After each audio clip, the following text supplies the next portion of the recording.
안녕하세요. 가족 상담 및 치료의 이정아입니다. 네, 7주차죠.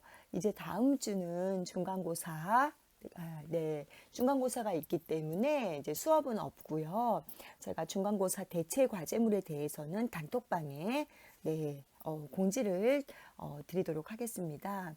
어, 지금 공부하신 가족 상담 및 치료의 발전 배경이라는 것은 과거에는 가족 상담이라는 것이 그냥 어느 한 집안의 문제로 치부되는 경향이 많았는데 이것이 이제 어떤 학문적으로 또한 조금 더 체계적으로 필요하다는 그런 움직임들이 생기게 되었어요. 그래서 우리는 가족 상담 및 치료의 발전 배경이라는 것을 5주차부터 함께 살펴보고 있었죠. 첫 번째로 우리는 사이버네틱스와 피드백 골이라는 것을 함께 공부를 했습니다. 이 단원에서는 기계의 자동 제어 장치와 비교를 했죠. 우리 스스로 자동 제어를 할 수 있는 능력들이 있다. 그리고 거기에 대한 피드백들이 있는데 정적 피드백은 강화를 시킨다. 지금 하고 있는 행동들을 더 하게 하든가 아니면은 뭐 멈추게 하던가에 따라서 정적 강화와 부적 강화가 있다고 말씀을 드렸죠. 사회복지 실천론이나 실천기술론에서 함께 공부하신 바와 같이 어떠한 행동을 수정하기 위해서 더하게 하거나 덜하게 하는 그런 역할을 한다고 말씀을 드렸습니다. 그 다음에 지난주에는 사회사업과 결혼상담과 아동지도운동과 소집단운동에 대해서 같이 공부를 했는데요. 사회사업이라는 것은 과거에는 그냥 어떤 빈민들을 구제하는 어려움에 처한 사람들을 그 사람들에게 어떤 원조를 제공하는 그런 것들이었는데 가족 치료에도 가족 상담이나 가족 치료에도 그런 개념으로 접근했다는 거죠. 어려움에 처한 가족들을 그들의 가정에서 치료하는 것 이런 개념으로 봤다는 거죠. 그렇기 때문에 우리가 빈민들 한국 전쟁 당시에 빈민들을 그냥 먹을 것만 주고 옷만 주고 그러면 됐던 것처럼 어떻게 보면은 가족 상담이나 치료라는 것들이 체계적으로 발전하기보다는 어떤 그런 부분에서 애매모호한 형식으로 가는 것들이 상당히 많았다는 거예요. 두 번째는 결혼 상담입니다. 제가 이 부분을 상당히 강조하는 부분이라고 말씀을 드렸죠. 부모됨에 대한 교육을 해야 된다. 신체만 건강해서 이제 아이를 낳을 수 있고 뭐 이런 게 중요한 게 아니라 정서적으로 원 가족에서 분리가 돼서 또 하나의 독립된 가정을 이룰 만큼 건강한 상태가 있어야 되고 그 경계 가족 간의 경계라든가 이런 것들이 명확해야 된다라고 말씀을 드렸죠. 그래서 요즘에는 결혼을 해도 부모의 집 근처에 사면서 도움을 받는 가정이 되게 많다고 말씀을 드렸죠. 단순히 그냥 맞벌이여서 부모님이 아이를 봐주고 이런 차원이 아니라 뭐 거의 살림을 다 해주시고 집안의 모든 대소사를 결정해 주시고 이런 부분들 그렇기 때문에 먼저 결혼 상담이라는 것은 건강한 신체적으로 정서적으로 건강한 두 남녀가 만나서 결혼이라는 거에 대한 개념을 명확히 하고 그 안에서 어떻게 살아갈지에 대한 부분들에서 서로 상의를 하면서 그 맥락을 정확하게 정하지 않으면 힘들 수 있는 부분이라고 말씀을 드렸습니다. 네, 그 다음은 아동지도 운동이었어요. 대부분 정서적인 문제 혹은 정신분석학적 개념에서 봤을 때에 아동기 혹은 유아기 때의 경험들이 성인이 되어서까지 영향을 미치거든요. 그런 관점에서 본다면 유아기 때 혹은 아동기 때 뭔가 문제를 발견하고 그거에 대한 해결 방안을 찾는 것이 어찌 보면은 이 아이를 성인이 되어서까지 내비두는 것보다 지금 발견해서 치료를 하면은 우리 뭐 조기 발견이라고 하잖아요. 조금 더 치료할 수 있는 길이 많고 또 효과적이다라는 말씀을 드렸죠. 그러려면은 우리 아동들이 정상 범주에서 벗어나는 행동들을 혹시 하지는 않는가? 이 아동의 행동 범위가 유효한 범위 내에서 포함이 되는지에 대해서 알아야겠죠. 보통 이제 어떤 가족 그런 문제, 특히 아동의 문제는 어머니에게 책임이 있다라고 보는 관점들이 많았습니다. 제가 그래서 그런 말씀 예를 들었죠. 여자가 집에서 뭐 하는 거야? 애를 잘 봐야지. 뭐 이렇게 애를 잘 본다는 게 얼마나 큰일인데요. 자식 농사가 가장 힘들다고 하잖아요. 그런데 우리의 그 사회적 관점들이 그랬다는 거예요. 당연히 양육은 여자의 몫이었고 아동에게 문제가 생기면 그거는 어머니의 문제인 거예요. 이렇게 이퀄이 성립하던 시대가 있었다는 거죠. 마지막으로 우리는 지난주에 소집단 운동에 대해서 함께 공부를 했습니다. 우리가 개인 상담이 있고 집단 상담이 있는데요. 보통 집단 상담을 할 때는 유사한 문제를 가진 사람끼리 모여갖고 상담을 하죠. 예를 들면 뭐 알코올 중독자들 이런 부분들 아니면 단도박, 도박 모임 뭐 이런 도박을 끊으려는 사람들 아니면은 여러분들도 보면은 친구들도 보면 비슷한 친구들끼리 보면 친하게 지내잖아요. 성적도 비슷하고 뭐 외모도 비슷하고 뭐 이런 것들 사는 지역이 비슷하거나 뭔가 공통 분모가 있어야지 어떤 만남이 유지되고 집단이 맺어지는데 마찬가지라는 거예요. 그래서 어떤 집단적으로 상담을 하면서 그러한 과정에서 유사한 사람들끼리 네, 뭔가 행동 양식이 있다라는 것을 알게 된 거죠. 어떤 뭐 역할 이론이라든가 뭐 이런 것들. 그렇기 때문에 그 사람들끼리 있으면서 타인의 행동을 보면서 아, 나도 저렇게 행동하는구나 라는 것들을 발견하고 또 서로 이렇게 조언을 해주면서 이제 그런 단계가 되었다는 거죠.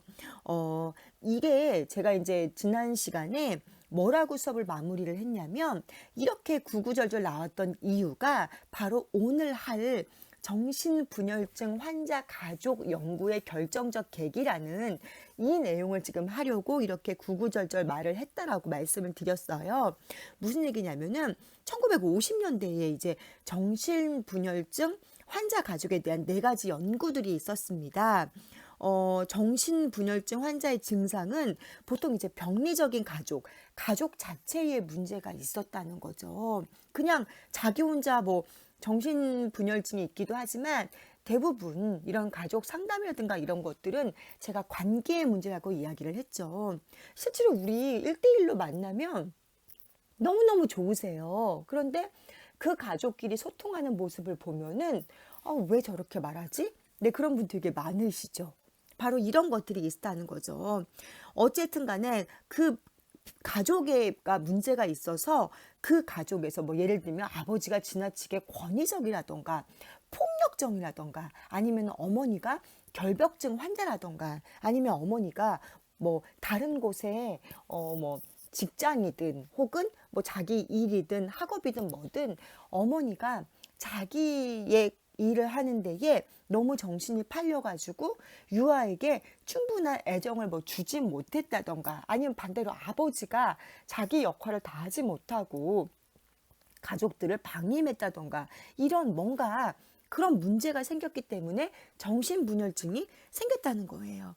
그렇기 때문에 정신분열증에 대한 연구를 할 때 가족의 맥락에서 봤다는 거고요. 가족이 정신분열증의 원인이라고 얘기를 했습니다. 두 번째는 가족의 역동성이라든가 이중구성, 가짜 친밀성, 미분화된 자아 뭐 이런 것들이 정신분열증을 야기했다는 거죠. 자, 우리 단어부터가 네, 이중구속, 가짜 친밀성, 미분화된 가족자 되게 애매모호한데요. 이제 이번 주차, 7주차에서는 이것들의 의미가 어떠한 의미이며 또한 정신분열증 가족에게 정신분열증 환자에게 어떠한 영향력을 미쳤는지에 대해서 7주차에서 함께 공부를 해보도록 하겠습니다. 첫 번째로 나오게 된 개념이 이중구속인데요. 정신분열증 환자 가족 연구의 결정적 계기라고 이제 시작을 합니다.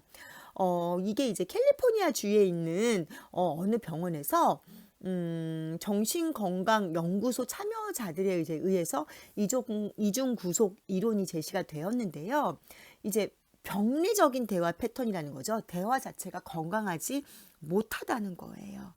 자, 이중 구속이 되려면 오랜 기간 동안 일관되고 반복적으로 노출되고 모순된 병리적인 상황을 스스로의 힘으로 어떻게 할 수 없는 상황에서 발생되는 병리적 대화 형태라는 거예요. 우리 질병이라는 것이 안 좋은 음식을 오랫동안 반복적으로 먹는 거죠. 호흡기 질환 같은 경우는요, 공기가 안 좋은 곳에서 오랫동안, 저도 굉장히 호흡기가 안 좋거든요. 이제 우리 도시에서 생활하시는 분들은 대부분 그런데, 특히나 이제 간이하시는 분들은 별로 이렇게 목이 안 좋아요. 근데 저는, 사회복지시설에 오래 있다 보니까, 이제 사회복지시설은 거의 다 집단시설이잖아요. 저희 이제 어르신이 한 160분 계셨는데, 거기에 직원까지 합치면 하루 평균 한 공간에서 200명이 같이 사는 거예요. 이제 거기다가 외부 인원들이 왔다 갔다 하다 보면은, 20명이 같이 살아도 공기가 안 좋은데 200명이 같이 사니 거기에 또 노인들은 온갖 질환을 다 가지고 계시잖아요. 그래서 제가 알러지 이런 게 없었는데 사회복지기관에서 오래 일을 하니까 알러지가 생겼어요. 제가 먼지가 많은 곳에서 집단 생활을 했고 또 이제 부분 아토피 이런 게 생겼거든요. 발목, 손목 이런 데가 이제 면역이 떨어지면 굉장히 아토피가 심해지는데 저도 이제 사회복지 현장에서 뭐 이제 한 15년을 저도 일을 했거든요. 사회복지사 시절부터 해가지고 뭐 기관장에 올라가기까지 지속적으로 반복된다는 거예요. 그래서 저도 뭐 알러지 이렇게 환절기가 오면 코가 맹맹하고 재채기를 계속하고 막 그러거든요. 거기다가 아까도 말씀드렸듯이 부분 아토피 그런 거 없었는데 생겼거든요. 그 이유가 지속적으로 그 환경에 노출되었기 때문이에요. 몸에 안 좋은 음식도 여러분들 탄산음료 우리 한번 시원하게 딱 마시면 기분 되게 좋잖아요. 시원하고 특히나 피자나 햄버거 같은 느끼한 음식을 먹을 때에 탄산음료와 같이 먹으면 더 맛있는 것 같아요. 혹은 소화가 안 될 때 소화제 먹는 것보다 탄산음료 마시면은 소화가 촉진되는 것 같아요. 이렇게 한 번씩 먹는 거는 괜찮아요. 그런데 내가 10년 동안 매일매일 한 병의 탄산음료를 마셨다. 우리 가끔 TV에 그런 분들 나오시죠. 건강에 안 좋아요. 질병이라는 것은 오랜 기간 동안 일관되고 반복적으로 노출된 거예요. 그런데 여기서는 뭐냐? 대화하는 방법에 오랜 시간 동안 반복되고 어떤 모순된 병리에 노출이 되는 대화 형태라는 거예요. 우리가 몸에 안 좋은 것을 음식을 계속 먹어도 질병에 걸리듯이 뭔가 모순되고 안 좋은 대화의 형태에 되게 되면은 이것도 정신질환을 야기한다는 거죠. 참 무섭죠. 근데 여러분들 우리 자라면서 가장 많이 들은 말이 뭐죠? 엄마가 아프면은 네가 말 안 들어서 그래. 이거는 저도 어릴 때 그런 말 많이 듣고 컸거든요. 근데 요즘도 그게 통하더라고요. 보면은 요즘에도 뭐 엄마가 아프다 그러면은 네가 말 안 들어서 그래. 그리고 요즘에는 항상 뭐 그런 얘기 하죠. 아이들이 왜 엄마는 내가 말 안 들었는데 엄마가 아파요. 뭐 이런 말들을 하는데 이렇게 우리도 모르게 모순되는 대화에 노출되는데요. 이게 단순히 그냥 논리적으로 맞지 않는 네가 말 안 들으니까 엄마가 아파 이런 대화가 아니라 병리적인 대화예요. 자, 그중에서 이중구속이라는 병리적인 대화가 성립되려면 다음에 5가지 조건이 필요하대요. 첫 번째, 중요한 관계에 있는 둘이나 그 이상의 사람들. 두 번째, 지속적이고 반복적인 경험. 세 번째, 1차 부정 금지. 언어적 명령이에요. 네 번째는 2차 부정 금지. 1차 부정 금지와 모순되는 추상의 수준의 비언어적 명령. 3차 부정 금지. 이것들은 모순된 상황에서 인식하든 인식하지 못하든 빠져나오지 못하는 것. 그러니까 우리 흔히 경험하는 게 뭐냐면 이건 거죠. 너 공부하기 싫으면 나가. 이렇게 얘기를 해요. 나가라고 명령을 해요. 공부하기 싫으면 나가보겠니? 이런 권유의 문장이 아니에요. 공부하기 싫으면 나가라고 이야기를 하는데 그래서 막상 나가면 또 뭐라 그래요. 나갔다고. 쳐봐. 공부하기 싫으니까 나가는 거 봐. 네가 그렇지 뭐. 이렇게 얘기를 해요. 근데 또 안 나가고 있죠? 공부하기 싫으면 나가라고. 공부 안 할 거면서 왜 앉아가지고 이러고 있어. 이중구속이라는 거죠. 공부를 하기 싫은데 나갈 수도 없어요. 바로 이거예요. 조금 더 자세히 보도록 하겠습니다. 중요한 관계에 있는 둘이나 그 이상의 사람들, 그래서 가족 구성원 중 한 사람은 피해자이고 가해자는 어머니 또는 가족 중 몇 사람 혹은 가족 전체가 될 수 있다고 얘기를 합니다. 이제 어머니와 예를 들면 아이예요. 자, 지속적이고 반복적인 경험이라 그랬는데 아이가 편식이 심해요. 혹은 밥 먹는 걸 좋아하지 않아요. 그래서 엄마가 밥을 먹이기가 너무 힘드는 거예요. 이중구속이라는 지속적이고 반복적인 경험에는요, 피해자는 우연한 한두 번의 경험을 통해서도 정신분열증을 일으킬 수 있지만 또 이게 몇 번을 반복되는 거.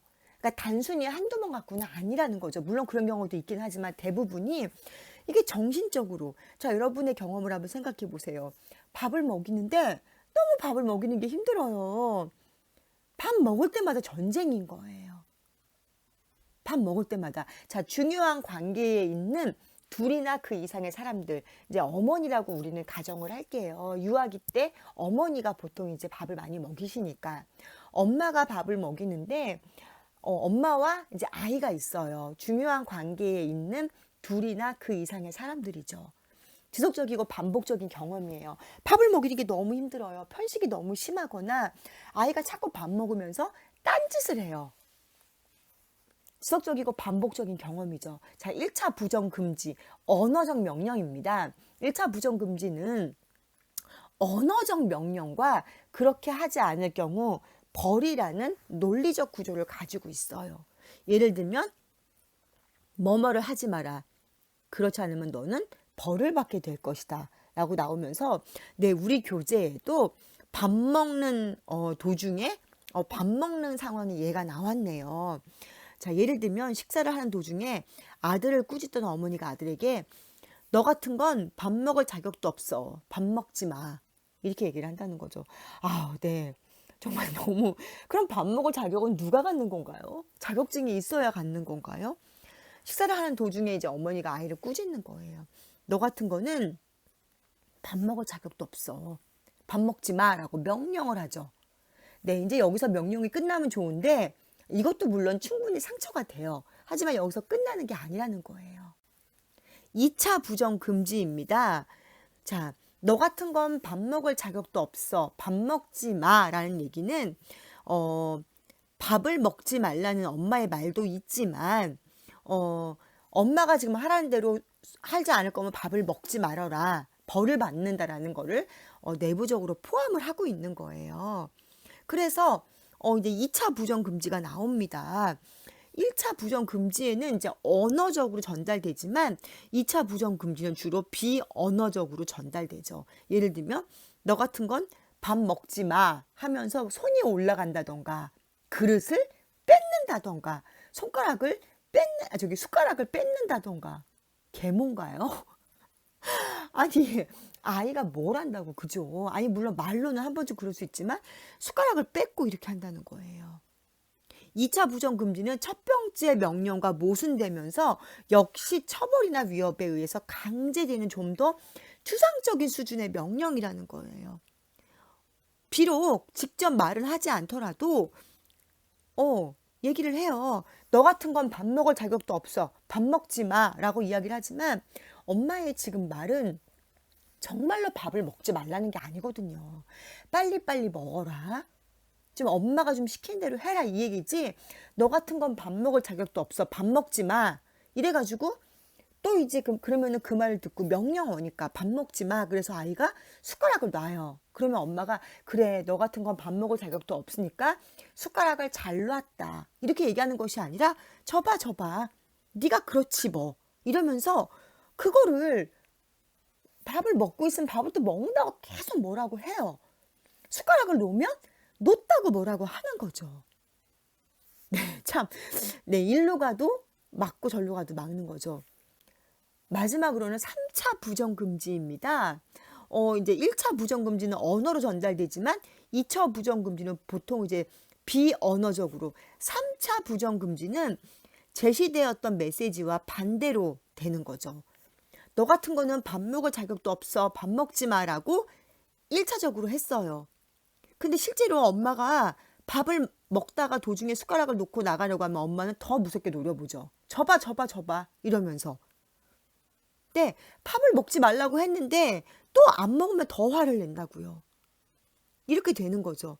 그러다 보니까 이제 이 아이는 어떻게 해야 될지 고민에 빠지는 거예요. 분명히 말로는 밥 먹지 말라고 했지만 내가 숟가락을 놓으려고 했더니 엄마가 더 무섭게 노려보는 거죠. 그러니까 엄마의 말을 무시하고 계속 밥을 먹으면 너 엄마 말을 무시하는 거야? 밥 먹지 말랬지. 이러고 숟가락을 놓고 나가려고 그러면 저봐 네가 그렇지 뭐 이러면서 더 화를 내고. 그러니까 이런 모순되고 이중적인 상황을 이제 아이가 어떻게 봐야 될지 모른다는 거예요. 피해자가 제시해 놓은 그 가해자가 제시해 놓은 상황을 피해자가 인식하든 인식하지 못하든 그 상황으로부터 빠져나오지 못하는 것을 의미하는 거죠. 여러분 다 이런 경험 있지 않으세요? 네, 이런 경험들 다 있으시죠, 보면은. 응? 저도 어릴 때 보면은 뭐 잘못하고 나면, 그러니까 밥 먹지 마 뿐만이 아니라 여러 가지로 뭐, 응? 만약에 뭐 아침에 학교 가는데 좀 민기적거리거나 이러면은 너 같은 거는 학교 갈 자격도 없어. 학교 가지 마. 그래서 가지 말래서 가만히 있었더니 빨리 준비 안 하냐고. 또 막 이렇게 나오시는 거죠. 자, 이런 게 살아가면서 한 번, 두 번 이렇게 이거는 문제가 안 되는데 지속적으로 반복되며, 제가 아까 탄산음료에 말씀드렸죠. 우리 살아가면서 뭐 한 달에 한두 번 탄산음료 먹는 거 괜찮아요. 그런데 이거를 지속적으로 매일같이 계속 먹는다고 하면 생각해 보세요. 당연히 건강에 문제가 있죠. 우리가 안 좋은 공기 속에서 계속 노출이 되면은 그로 인해서 호흡기 질환이 생기게 되면서 여러 가지 피부 질환도 생기게 되죠. 무엇이든 지속적으로 노출되는 것들이 문제라는 거예요. 여러분들 지금 제가 말씀드린 뭐 밥 먹지 마 이런 이중구속 이런 것들 다 살아가면서 경험을 한 번쯤은 다 해보셨고요. 여러분도 누구에게 이런 말씀을 하신 적이 있을 거예요. 나도 모르는 사이에. 네, 이게 굉장히 무섭다는 거죠. 우리 흔히 그냥 이렇게 얘기 뭐 할 수도 있잖아요. 근데 이것들이 상대방을 옴짝달싹 못하게 하는 거. 결국은 네가 내 메시지를 어떻게 해석하든 너는 틀렸어. 너는 이래도 욕먹고 저래도 욕먹어라는 거죠. 참 무서운 의미인 것 같습니다. 두 번째는 부부 균열과 부부 불균형의 이론입니다. 우리 아까 이 앞전에 우리 6주차에서 네, 함께 이제 공부를 했을 때에 결혼을 예비한 어떤 그런 결혼 상담 과정이 제가 필요하다고 말씀을 드렸죠. 건강한 남녀가 만나서 행복한 가정을 이루었을 때에 이 사람들이 일단은 부부로서 부부의 체계가 바로 서야 되고 그 다음에 자녀의 체계가 서야 된다고 말씀을 드렸죠. 자, 그런데 우리 제목부터가 벌써 이거 문제 있구나라고 감지할 수 있어요. 부부 균열과 부부 불균형 이론입니다. 이 수업을 듣고 계시는 만학도 분들이라든가 혹은 이제 조금 나이를 드신 분들은 이게 무슨 의미인지 아실 거예요. 부부 사이가 건강하지 못하면 그 안에서 자녀가 건강하신지 많지 않아요. 뭐 다는 아니지만 우리 흔히 뭐 비행 청소년이라던가 약간 우리 사회적으로 문제를 일으켰던 아이들 보면 전부 다 가정이, 특히 부부 간의 문제가 좋지 않았던 가정이 굉장히 많거든요. 요즘에는 워낙 이혼 가정이 많고 한부모 가족이 많기 때문에 이혼이 흠은 아니라고 하지만 어찌 되었든 간에 부모가 양쪽 다 존재하는 것보다는 한부모 가족 밑에서 크는 것은 여러 가지 위험성을 가지고 있는 건 사실입니다. 그래서 이제는 법원에서도 이혼은 하더라도 아이에게 부모의 역할은 다할 수 있게 교육을 하죠. 네, 부부 균열과 부부 불균형의 이론인데요. 이것은 정신분열증적인 가족들은 공통적으로 부부관계가 불안정하거나 갈등이 심하다는 맥락에서 제시가 된 이론이에요.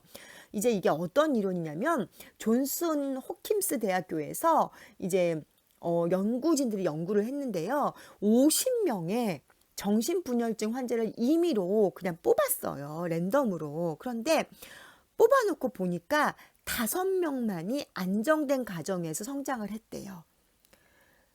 안정된 가정에서 성장을 했다고 해서 정신분열증 환자가 될 수 있는 확률이 제로는 아닌 거예요.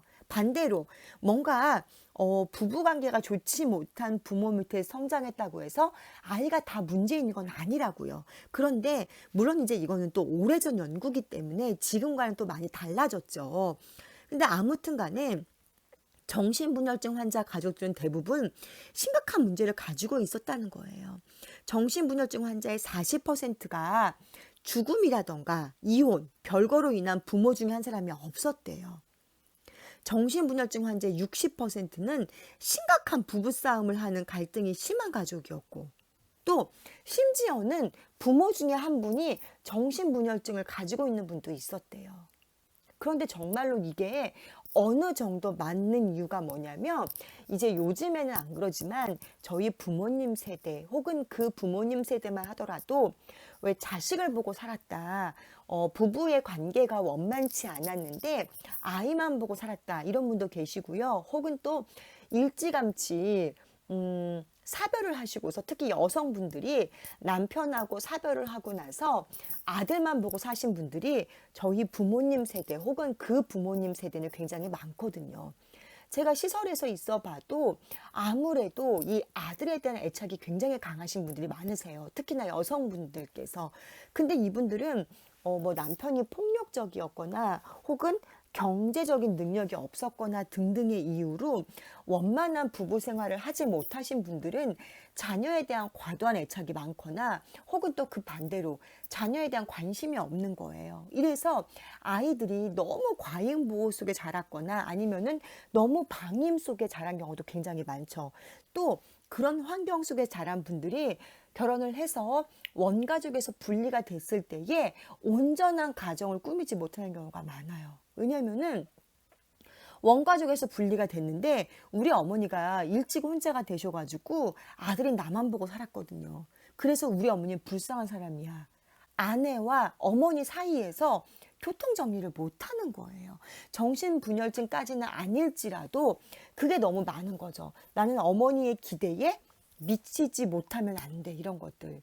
제가 얼마 전에 TV에서 그런 드라마를 봤어요. 이제 그 사연을 시청자가 보내면 그 보내준 사연을 배경으로 해서 뭔가 이제 재구성을 해서 드라마를 만든 내용이었는데요. 어떤 거였냐면은 이제 제가 방금 말씀드린 대로 한 남자가 이제 친구를 사귀었어요. 오랜 시간 동안 이제 사귀어서 결혼을 해보려고 부모님을 만나는데 이 친구가 일찍 아버지를 여의고 홀 어머니 밑에 사는 친구였어요. 그런데 갔더니 이제 어머니를 만났는데 어머니가 굉장히 교양 있고 좋은 분이셨어요. 아들 하나를 키우셨는데. 근데 나중에 이제 이 아들이랑 같이 만난 다음에 어머니가 따로 여자한테 연락이 와서 너는 내가 그려왔던 며느리감이 아니다. 그러니까 내 아들하고 헤어져라. 내 아들은 지금까지 입는 옷부터 먹는 것까지 내가 모든 것을 내가 디자인해줬던 아이다. 그런데 너는 내 아들의 인생에 있는 그림이 아니다. 좀 빠져줘라. 이렇게 말을 했다는 거죠. 그래서 가만 생각해 보니까 남자친구가 지금까지 몇 년을 만나면서 자기가 사준 옷을 한 번도 입은 적이 없대요.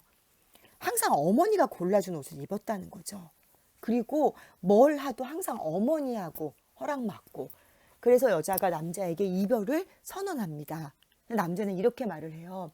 지금까지 살면서 한 번도 어머니 말을 거역해 본 적이 없고 어머니가 결정해 준 대로 살았다. 근데 너는 내가 태어나서 처음으로 내가 선택한 거다. 이렇게 해서 그거 갖고 이제 이 남자와 헤어져야 되냐, 결혼을 해야 되냐를 갖고 고민을 하면서 사연을 보낸 내용이었는데요. 실질적으로 부부의 관계가 원만하지 않으면 이렇게 자식에게 집착하고 자식의 삶에 과도하게 관여를 하시는 분이 많다는 거죠. 부부 균열은 부부가 거의 모든 중요한 영역에서 서로 의견을 달리할 뿐만 아니라 다툼을 일으키는 관계를 이야기합니다. 서로 자기 중심적인 거예요. 뭔가 차갑고 자신들의 욕구를 지나치게 자신들의 욕구만 주장하는 거죠. 그러니까 서로 그냥 무관심하고 이런 것들. 뭔가 중요한 얘기는 부부끼리 하지 않는다는 거죠. 뭐 그러다 보니까 어떤 경쟁을 하는 부부도 있다는 거예요. 경쟁. 네, 참 부부끼리 경쟁한다는 게 좀 우습기는 한데 형제끼리는 그럴 수 있어요. 그런데 그 부모의 사랑을 나누어 갖다 보니까 형제끼리는 경쟁을 할 수가 있는데 부부끼리 경쟁을 한다는 거예요. 부부끼리의 경우 거의 모든 영역에서 경쟁적으로 다툰다는 거죠. 또 의견 충돌이 생기고 대부분의 이제 부부들은 여러분의 부모님을 한번 생각해 보세요. 사소한 것들은 대부분 다 어머니가 결정하시죠. 근데 이제 굵직굵직한 거, 뭐 집을 이사 간다던가, 뭐 이런 하여튼 뭐 이런 거는 거의 아버지가 결정하시고 권한이 분리가 되어 있어요. 자녀에 대한 거 이런 건 대부분 다 어머니의 역할, 그쵸? 그런데 이 부부 균열은 금이 간 거잖아요. 거의 모든 맥락에서 다툼을 한다는 거예요. 부부 불균형과는 좀 다른 개념인데요. 그래서 균열에서의 관계에서는 갈등이 심하고 언제 깨질지 몰라요. 이미 금이 가 있기 때문에. 자녀의 역할 중재에 의해 유지되는 경우도 많다는 거죠. 엄마 아빠 또 싸워? 왜 그러세요? 이건 아빠가 심했잖아요 하면서 자녀가 오히려 중재를 해주는 거예요. 결국은 이제 이런 과정에서 부모와 자녀 사이의 경계가 무너지는 거죠. 부모가 그 역할을 못하기 때문에. 그러면서 자녀들은 부모의 행동들을 답습하고 자라게 되는데 이러한 답습을 통해서 잘못된 왜곡된 부부의 역할을 답습한다는 거죠. 두 번째는 부부 불균형입니다. 이거는 병리적인 균형인데요. 의사결정 과정에 있어서 힘을 독단적으로 가진 배우자가 병리적인 특성을 가지고 있는 부부를 얘기해요. 지금은 많이 나아졌지만 기존에는 우리 한국의 가족은 아버지였죠. 아버지가 다 모든 거를 뭐 심지어는 생활비도 다 아버지가 월급을 타서 어머니에게 다 주는 것이 아니라 매월 생활비를 얼마 받아 쓰는데 굉장히 인색하게 주는 뭐 이런 경우도 있죠. 힘의 불균형이에요. 요즘에는 여성들이 사회적 진출을 많이 하고 여건이 많이 신장이 되어서 이제 여성분들의 목소리가 많이 커지긴 했고 또 요즘에는 아빠들이 워낙 잘하세요. 남편분들이. 그래서 워낙 이제 뭐 아내의 의견에 많이 맞춰주고 하는데 과거에 우리 부모님의 세대만 보더라도 절대적인 권력이 아버지에게 있었죠. 근데 이 아버지가 혹은 이 절대적인 힘을 가진 의사결정의 권한을 가진 부부 중에 한쪽이 뭔가 합리적으로 하면 되는데 병리적인 특성을 가진 거죠. 남자가 하라면 해야지 뭐 이런 것들. 자, 이런데 자녀가 부모에게 갈등이나 문제가 있는 것을 눈치채려 하거나 문제가 발생한 경우에 강한 쪽의 부모가 약한 쪽의 부모에게 사실을 부정하도록 조장하는 거죠. 뭐 예를 들면 아버지가 엄마를 때려놓고서 자녀가 그걸 보고서 아빠 또 엄마 때렸어요? 이러면 엄마가 아니야 내가 넘어져서 다친 거야 라고 그거를 부정하게 만드는 거예요. 그러면서 점점 자기의 힘을 더 키워가는 거죠. 요즘에야 이런 데 별로 없지만 이제 과거에 저희 부모님 세대만 하더라도 드라마를 보면은 가끔 이런 내용의 드라마가 나옵니다.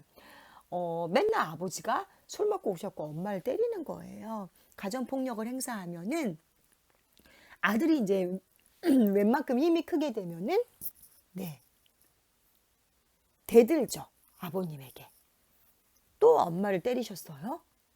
진짜 아버지 왜 이러세요? 하는데 엄마가 아니야 때린 거 아니야. 내가 그냥 다친 거야 하면서 아버지의 어떤 그런 잘못들을 무마시키려고 하죠. 바로 이게 부부 불균형이라고 할 수 있습니다. 그런 의미에서 보면은 참 부부 균열과 부부 불균형이 참 무서운 내용이죠. 사실상 이게 자녀에게까지 영향을 미친다고 하면은 정말 어른들의 역할이 네, 중요한 것 같습니다. 다음은 가짜 친밀성 이론이에요. 친밀감은 친밀감인데 친밀성이 있긴 있는데 가짜라는 거죠.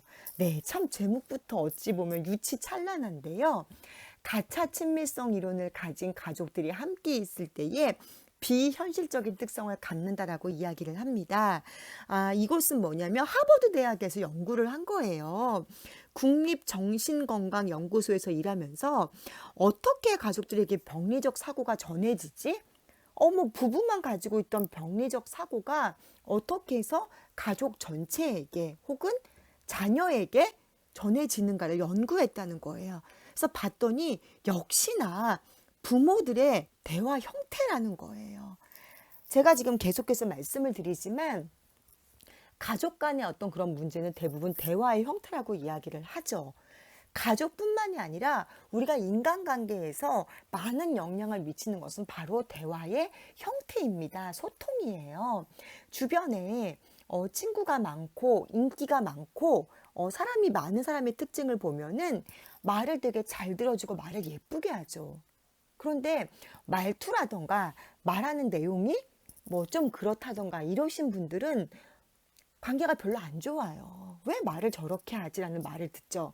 특히나 우리 사회복지 하시는 분들은 사회 서비스업이기 때문에 같은 말을 해도 이렇게 좀 예쁘게 하고 뭐 이런 게 굉장히 중요하거든요. 현장에 가시면은. 대화의 형태가 뭔가 달랐다는 거죠. 자, 그런데 사고 장애를 가진 부모가 많았다는 거예요. 가짜 친밀성은 뭐냐면 어떤 거짓 상호성, 거짓 적대성이라고 이야기를 하는데요. 가족들이 함께 있을 때 나타나는 긍정적이거나 혹은 부정적인 감정은 이상하게도 비현실적인 특성을 갖고 있다는 거죠. 다른 사람이 보기에는 화목하고 아무 문제가 없어요. 서로를 많이 이해하고 배려하는 것처럼 보이지만 이 가족에게는 진정한 의미나 친밀감이나 사랑은 없다는 거죠. 보이기 위한 것들, 어떤 갈등이라던가 이런 것들은 다 감춰져 있고요. 뭔가 남들에게 보여지는 부분에만 치중해서 서로 굉장히 위해주는 것 같고 이런 것들이 친밀성이 가짜로 있다는 거예요.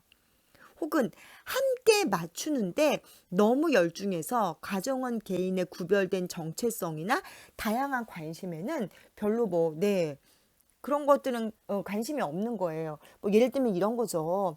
이미 부부 관계가 다 파탄이 났는데 우리 집안은 이혼은 안 돼. 우리 집은 이혼은 없어. 이래서 요즘에 왜 쇼윈도 부부라 그러죠? 외부적인 활동 가끔 보시면은 연예인들 가운데에도 이런 거 많아요. 동반 출연을 했는데 TV에 나와서 부부가 나오는 토크쇼라던가 이런 거에 같이 출연을 해서 이야기도 하고 같이 여러 가지를 했는데 얼마 뒤에 이혼 소식이 나오죠. 이미 오래전부터 부부의 관계가 별로 좋지 않아서 별거도 하고 그랬는데 이런 프로에만 나와서 그렇게 막 서로 관심 있고 사이 좋은 것인 양 연기를 했다는 거죠. 가짜 친밀성이에요. 이렇게 남들에게 보여지는데 특히 뭐 사회적으로 지위가 있거나 유명한 사람일수록 이게 더 심하죠. 우리 집안은 이혼은 안 돼. 우리 집엔 이혼한 사람이 아무도 없기 때문에 안 돼. 이러면서 그냥 서로의 삶에 관심이 없고 하더라도 그냥 부부로 남아있는 뭐 이런 것들을 이야기하는 겁니다.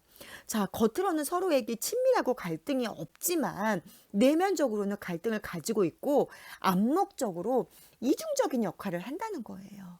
자, 이 사람들은 고무 울타리 경계를 가진 특성은 아주 엄격하고 변화를 거부하면서 배타적이고 폐쇄적이라는 겁니다.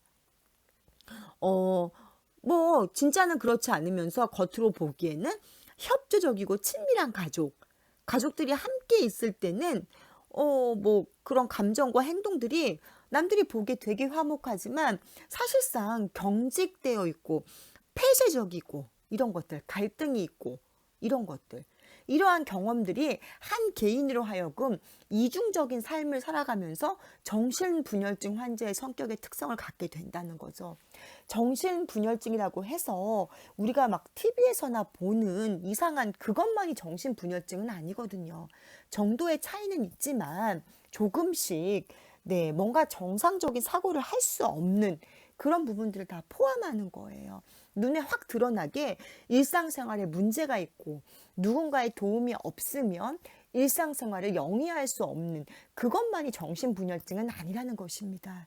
자, 이러한 경험이 그냥 한 번, 두 번 우리 가족 내에서 이런 것을 봤으면 문제가 안 되는데 제가 지금 계속 말씀을 드리지만 지속적으로 노출이 되는 거죠. 그러한 가족 관계에서 20년을 살다 결혼을 했어요. 자, 이러면은 건강한 가족이 아닐 수 있겠죠. 유아가, 아동이 그러한 환경 속에서 쭉 자라났다고요. 우리 가족은 남들이 보기에만 되게 화목하고 아무 문제 없지만 사실상 그게 아니라는 거죠. 거기서 쭉 컸기 때문에 이중적인 삶들, 다른 사람 앞에서는 이런 모습을 보여야 되고 우리 가족끼리 있을 때는 이런 모습들. 나도 그런 행동들을 하지만 나의 엄마와 아빠가 다른 사람이 있을 때와 없을 때의 다른 모습을 보이는 것을 쭉 보면서 큰다는 거예요. 그렇기 때문에 겉으로 보이는 홍보용 이미지와 실제 우리 가족의 이미지 이 두 가지의 이중적인 삶을 가지고 산다는 거예요. 굉장히 혼란스럽겠죠.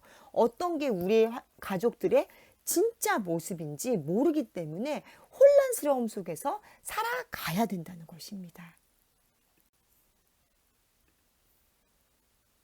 다음은 분화 이론입니다.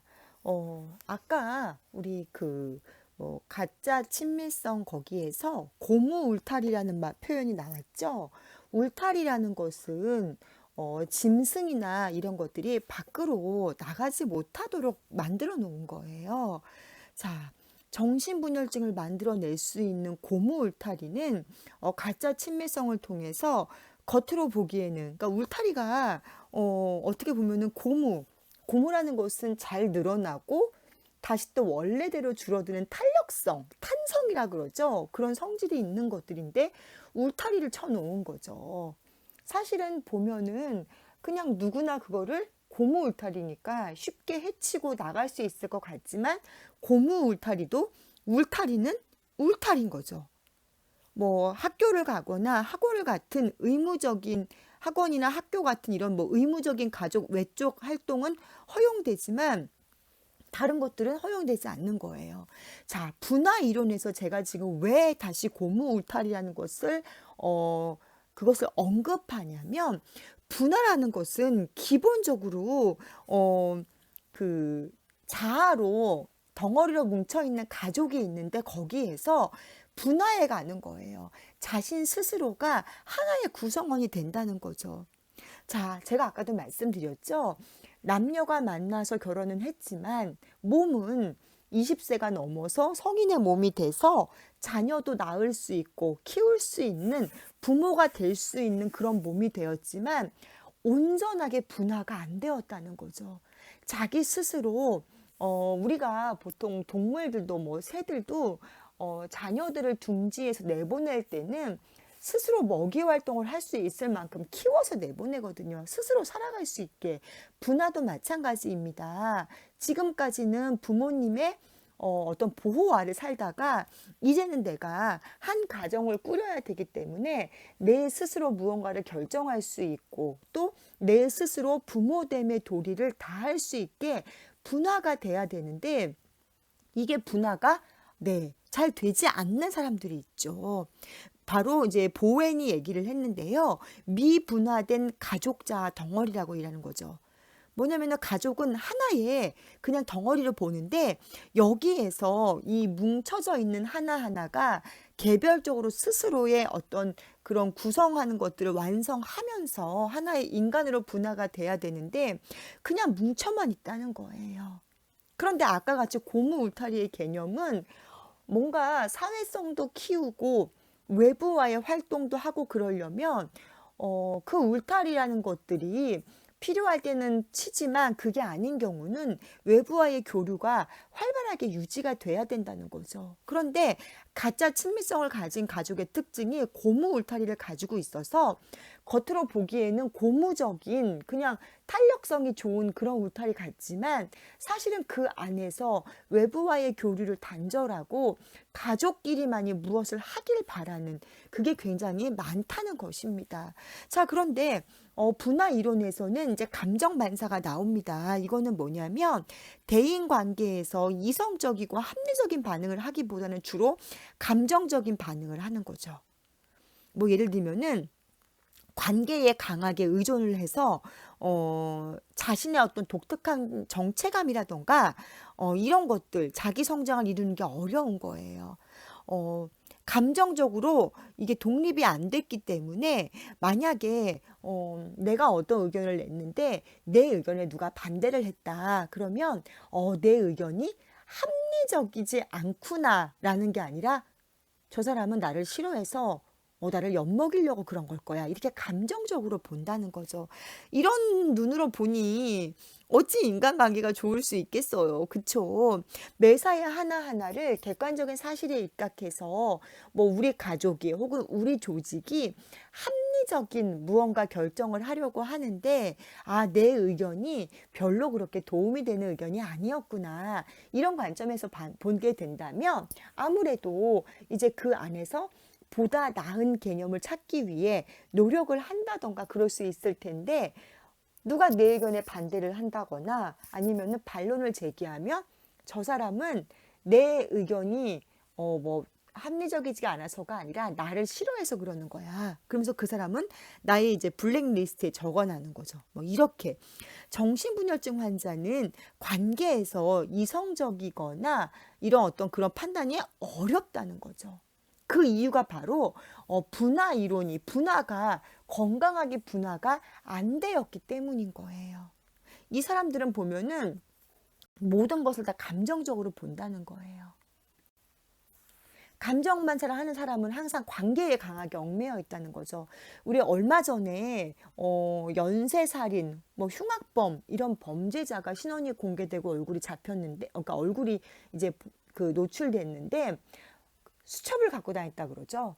뭐 하다못해 병원을 갔는데 간호사가 나한테 불친절했다 이러면은 그 사람을 이제 다음에 죽일 사람 명단에 적어놨다는 거예요. 이런 식으로 해서 하나하나 계속 어떤 관계에서 아니 그날 간호사가 똑같은 질문을 반복해서 받았거나 아니면은 내가 한 질문이 내가 먼저 간호사에게 기분 나쁘게 말을 했거나 아니면 내가 한 질문이 합리적이지 못했거나 해서 간호사가 불친절한 것일 수도 있는데 그게 아니라 나에 대해서 이렇게 했기 때문에 불친절하게 하는 것 같아 이러면서 항상 관계에 강하게 얽매여 있다는 거예요. 나를 무시해서 이렇게 불친절하게 혹은 성의 없이 대답을 아마 했을 거야. 만약에 나를 무시하지 않았더라면 좋게 얘기를 해줬겠지. 이 관계에 강하게 얽매여 있다는 거예요. 감정적으로 반응해요. 내가 질문이 잘못됐나? 나를 돌아보고 객관적으로 보는 것이 아니라 감정적으로 나를 무시하는 건가? 이렇게 자율적이거나 독립적인 삶을 사는 것이 힘든 거죠. 또한 정신분열증 환자는 관계에서 이성적이거나 합리적인 판단을 하기가 매우 힘들고 독립적인 자아의 기능을 상실하여 미분화된 자아 상태로 살아가는 특성을 갖는다는 거예요. 미분화가 됐다는 얘기는 누군가에게 자꾸 의존을 해야 된다는 거죠. 뭔가 이 사람이 날 도와주길 바라고 나와 뭔가를 함께 하길 바라고 이렇게 타인의 도움 없이는 살아갈 수 없는 거예요. 타인의 도움 없이 살아갈 수 없기 때문에 타인이 나를 무시하거나 그러면 참지를 못하는 거죠. 너는 당연히 나를 도와야 되는 사람인데 나를 이렇게 무시하면 안 되지. 이게 되게 많다는 거예요. 그렇기 때문에 이 관계에서 이게 되지 않으면 또 감정적으로 늘 받아들이는 거죠. 나를 무시한 거야? 나를 지금 업신 여기는 거야? 이러면서 적대감을 갖게 되는 거죠. 자, 그런데 이런 모든 것들이 바로 어떤 소통에 의해서 관계에서 이루어진다는 거예요. 그냥 자기 혼자 어디 저기 무인도에 살면서 분화가 안 되고 뭐 어떤 이런 고무 울타리를 가지고 있고 가짜 친밀성, 그게 아니라 모든 것이 다 관계에 의해서 이루어진다는 거죠. 그러니까 그런 의미에서 본다면 이런 사람 간의 소통이라던가 관계가 얼마나 중요한지를 알 수 있다는 거죠. 여러분들도 친구를 사귈 때에 말을 예쁘게 하고, 물론 뭐 돈을 잘 쓰고 맛있는 걸 잘 사주고 이런 친구도 좋지만, 말을 예쁘게 하고 내 얘기를 잘 들어주고 이런 친구에게 더 마음이 가잖아요. 사람은 다 똑같거든요. 가족 간에도 우리 엄마가 맨날 나한테 야단치고 뭐하고 하는 것보다 내 얘기를 잘 들어주고 내가 하고자 하는 거에 동조해주고 격려해주고 지지해주면 자꾸 이제 고민을 털어놓게 되죠. 요즘 젊은 친구들이 부모님에게 고민을 잘 털어놓지 않는 이유 중에 하나가, 자꾸 부모님은 옛날 생각만 하시면서, 우리 라떼라고 얘기하죠. 야, 나 때는 이랬어. 지금 너는 환경이 되게 좋은 거야. 야, 나는 너 같으면 뭐 이렇게 하겠다. 나도 다 해봤어. 이렇게 말씀을 하시기 때문인 거죠. 성숙한 사람은 정서적으로 자유로워 분노나 흡수됨 없이 조금씩 떠나며 죄의식 없이 멀리 떠나기를, 네, 선택할 수 있다는 거예요. 무슨 얘기냐면은, 가정 내에서 충분하게 건강하게 자란 사람은 공생할 수 있는 관계라는 거죠. 나는 나대로 원가족에서 분리돼서 또 다른 가족을 꾸미게 되고, 우리 부모님은 부모님대로, 남아있는 가족들은 또 남아있는 가족대로의 또 그의 삶을 꾸미는 것들. 서로 공생은 서로 도움이 되는 관계인 거잖아요. 보혜는 정신분열증 환자에게서 관찰되는 환자와 엄마와의 공생은 명백한 심리적 과정 이상의 깊은 생물학적 과정이라고 생각을 했다는 거예요. 우리 아동학대를 받은 친구들이 아동학대로 이제 엄마와 아동을 분리하려고 해도 학대하는 엄마지만 엄마 곁에 있기를 바라는 경우가 많아요. 그래도 엄마 옆에 있고 싶어 하거든요. 왜냐면 이게 분화가 안 된 거죠. 그렇기 때문에 엄마와 아이의 관계는 단순히 그냥 이렇게 뭐 부모와 자녀 관계, 이 관계를 떠나서 뭔가 말로 할 수 없는 굉장히 어찌 보면 끈끈하고 이런 것들을 포함하고 있다는 거예요. 대부분 이제 어린 포유류가 점차 성장하면서 독립된 성인이 되고 엄마로부터 떨어져 나가죠. 그런데 정신분열증 환자 같은 경우는 엄마와 자녀 간의 개입이 훨씬 더 크고 강하다고 이야기를 합니다. 그 얘기는 정신분열증이기 때문에 매사에 온전하지 않아서 부모가 개입을 하는 경우도 있지만, 부모가 지나치게 엄마가 개입을 하다 보니까 정신분열증까지도, 네, 가게 되는 경우도 많다는 거죠. 보혜는 자기 분화라는 것을 핵심적으로 강조를 했어요. 자기 분화는 성숙한 사람은 모든 사람에게 분화가 되어 있고 분명한 자아 경계선이 있다는 거죠. 예를 들면 여러분들이 이제 뭐 성인이라고 하지만 어찌 되었든 간에 뭐 고등학교 때 이때부터도 부모님이 내 거 터치하면 싫잖아요. 이제 고등학생쯤 됐으면 완전한 성인은 아니지만 자기 스스로 무언가를 결정하고 이제는 어느 정도는 그럴 수 있는 나이가 된 거죠. 돈을 벌어서 독립된 가정을 꾸리기에는 어린 나이지만 고등학생쯤 됐으면은 내가 어느 대학을 가겠다, 그런 진로부터 시작해서 휴대폰을 바꿀 건데 어떤 기종을 하고 싶다, 뭐 이런 부분들 스스로 결정할 수 있는 것들. 고등학생인데도 엄마가 스스로 다 옷을 결정해서 이 옷 입어라 저 옷 입어라, 싫죠. 그러면 이 학원 가라 저 학원 가라, 싫단 말이에요. 이렇게 자기 분화는 스스로 가족 체계를 가지고 있대. 거기서 역할 분담이라던가 가족의 무조건 그런 어떤 코치를 받는 건 아니라는 거죠. 스스로 할 수 있는 것들은 스스로 할 수 있고, 성숙한 사람은 정서적으로 자유롭다는 거예요. 자유로워서 그냥 분노나 흡수됨 없이 한다는 거죠. 또 자기 분화는 감정에 대해 생각할 수도 있고, 감정에 또 의해 감정도 생각하지만 오로지 감정에 의해 압도되지는 않는다는 것입니다.